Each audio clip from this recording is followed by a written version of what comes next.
ప్రపంచంలో దేశాలన్నీ అడ్వాన్స్ టెక్నాలజీతో ముందుకు పోతుంటే, ఇంకా మనం మాత్రం అలాగే ఎందుకున్నాం? మతాలు, కులాలు అంటూ కొట్టుకుని చస్తున్నాం. United States Facebook, Instagram, WhatsApp, YouTube, Twitter తీసుకొచ్చింది. China TikTok, WeChat, DeepSeek లాంటి అడ్వాన్స్ టెక్నాలజీ ఇచ్చింది. రష్యా టెలిగ్రామ్ ఇచ్చింది. ఇలా అన్ని దేశాలు ఒకదానికొకటి పోటీగా ముందుకు పరిగెత్తుతున్నాయి. కానీ మన దేశంలో మాత్రం అస్ట్రాలజీ యాప్స్ డౌన్లోడ్ చేసుకుని జాతకం చూసుకో అంటారు. డ్రీమ్11లో బెట్ వేసి కోటీశ్వర్లు అవ్వాలని కలలు కనండి అంటారు. రమ్మీ లాంటి గేమ్స్ ఆడండి అంటారు.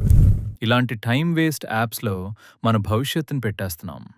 ఇతర దేశాలు అడ్వాన్స్ టెక్నాలజీతో ముందుకు వెళ్తుంటే మనమైతే ఇంకా చర్చి, గుడి, మసీదు లాంటి వాటి మీద గొడవలు పడుతున్నాం. దేశం అంటే మతాలు, కులాలు కాదు. అన్ని దేశాల కన్నా మన దేశంలోనే యువత ఎక్కువ. మరి మనం ఏం చేస్తున్నాం? ఒక్కసారి ఆలోచించండి. ఈ వీడియో నచ్చితే లైక్ చేసి సబ్స్క్రైబ్ చేయండి.